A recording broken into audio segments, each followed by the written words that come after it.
Hi friends, అందరికీ మరి ఒక మంచి రెసిపీతో మీ ముందుకైతే వచ్చేసాను ఫ్రెండ్స్. ఇలా చూడండి, ఈ కర్రీ అయితే చాలా బాగుంటుందండి. ఈ ఫ్రై కర్రీ కాదు, ఫ్రై రొట్టెలో, జొన్న రొట్టెలోకి కానీ లేదా చపాతీలోకి కానీ సూపర్గా ఉంటుంది. చాలా చాలా బాగుంటుంది. హెల్త్కి కూడా చాలా మంచిదండి. అందుకోసం నేనైతే ఈ ఫ్రై చేసి అలాగే ఇట్లా చపాతీ అయితే చేసుకున్నాను అనమాట. చాలా బాగుంటుందండి ఇట్లా చపాతీను. తర్వాత ఈ ఫ్రై, ఇది కూడా గోధుమ పిండి మనం మిల్లు పట్టించుకొచ్చుకోయిందండి. ఇలా ఇంట్లోనే తయారు చేసుకుంటే చపాతీ కూడా బాగా స్మూత్గా చాలా బాగుంటుంది. నేను అలా కాల్చి అలా మడత పెట్టాను, అందుకోసం అలా ఉన్నాయన్నమాట.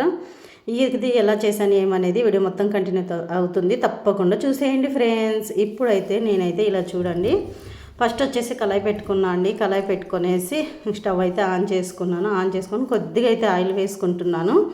ఇదేం కర్రీ ఇంతకీ చెప్పక్క అంటారేమో, ఇది అండి పెసరపప్పు పాలకూరతో చేసిన కర్రీ అనమాట. కర్రీ కాదు, కర్రీ అనే వస్తుంది. ఫ్రై పెసరపప్పు నానబెట్టుకొని తర్వాత పాలకూర ఉంటుంది కదండి, ఆ పాలకూరతో చేసిందనమాట. పాలాకు అంటాం కదా, అలాగా పలకలాకు అంటాము, పాలాకు అంటాము, అలాగనమాట. పలకలాకుతో చేసిండేదన్నమాట. పలకలాకు పెసరపప్పు. అర్థమైంది ఫ్రెండ్స్, మీ వీడియో మొత్తం కంటిన్యూ అయిపోతుంది, చూసేయండి.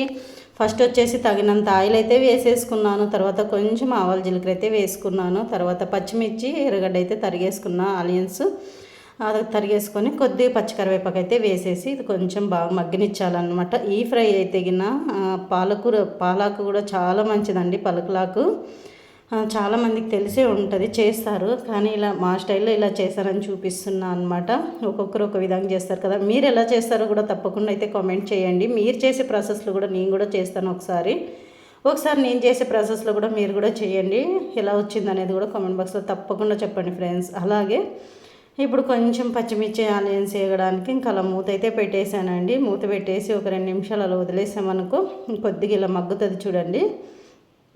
ఇలా మగ్గిన తర్వాత మనకి పెసరపప్పు వండుకొని ఈ ఫ్రై చేసుకోవాలన్న హాఫ్ అన్ అవర్ ముందే పెసరపప్పు అయితే నానబెట్టుకోవాలి. నానబెట్టుకొని నీళ్ళన్నీ తీసేసి పెట్టుకున్న పెసరపప్పు చూడండి, ఇలా నానబెట్టుకుంటే మనకి ఆయిల్లోనే మగ్గిపోతుంది అనమాట.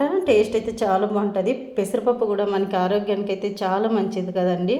మనం చాలా రకాలుగా యూజ్ చేస్తాం పెసరపప్పు. పప్పు చేస్తాము, రసం చేస్తాము, సాంబార్ లాగా చేస్తాము, పాయసం చేస్తాము. ఈ పెసరపప్పుతో చాలా రకాలుగా చేసుకుంటాం కదా, అలాగనమాట. అది కూడా ఇలా కూడా చేయొచ్చు.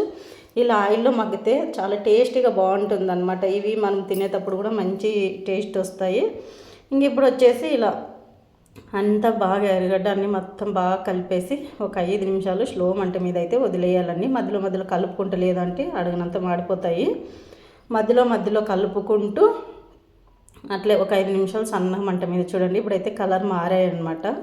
ఇట్లా కొద్దిగా గోల్డెన్ కలర్ వస్తాయండి ఆయిల్లో వేగిన తర్వాత. అప్పుడు మంచి బాగుంటుంది అనమాట, మంచి టేస్ట్ వస్తాయి. ఇక్కడ నేను కూడా పలకలకు కూడా చిన్నగా కట్ చేసుకొని కడిగి వాటర్ కూడా వంచేసుకున్నా అండి. అందుకే బక్కల గిన్నెలో వేసాను అనమాట. నీళ్ళంతా వాటర్ అంతా పోతుంది కదా అనేసి. ఇంక ఇప్పుడు ఈ వేడి వేసేసి మనకి వేసినప్పుడు అయితే గిన్నె నిండా వస్తుందండి. అది మగ్గిన తర్వాత ఉందా లేదా అన్నట్టు ఉంటుంది అనమాట. ఆకుకూర ఏది తీసుకున్నా కూడా.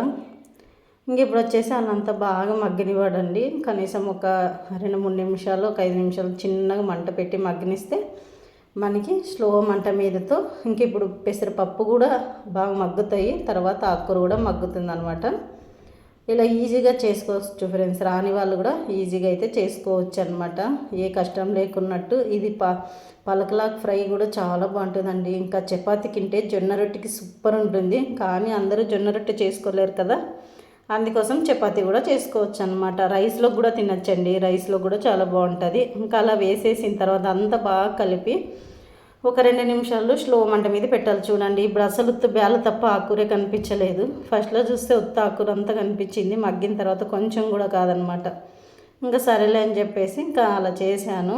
ఇంకా మాకిద్దరికే కాబట్టి సరిపోతుంది. మరి అంత కొంచెం చేస్తున్నావు అక్క అంటారేమో, మేమిద్దరే కదండి ఉండేది, పిల్లలు కూడా ఇంకా హాస్టల్కి వెళ్ళిపోయారు, అందుకోసం సరిపోతుంది మాకు అన్నట్టు చేశాను అనమాట. ఒక 2 పలకలకు కట్టలు తీసుకొనేసి ఇంకా అలా అంతా బాగా మగ్గనిచ్చిన తర్వాత ఇంకొక నిమిషం మళ్ళీ అలా పెట్టేస్తున్నా అండి. పెట్టిన తర్వాత చూడండి, ఇప్పుడు ఇంకా బాగా మగ్గిపోయింది చూడండి. పెసరపప్పు కూడా మంచి గోల్డెన్ కలర్లో వచ్చేసాయి, ఇవి కూడా అంత మంచిగా వచ్చాయి. ఇంక ఇప్పుడు వచ్చేసి తగినంత ఉప్పు అయితే వేసుకోవాలండి. ఉప్పు అయితే కొంచెమే పడుతుంది, ఎక్కువ అవసరం లేదు. ఎందుకంటే మనకి అది ఆకుకూర అంతా కొద్ది పులుపుగా ఉంటుంది కదా, అందుకోసం అనమాట. కొద్దిగా పసుపు అయితే వేసేసుకున్నా అండి.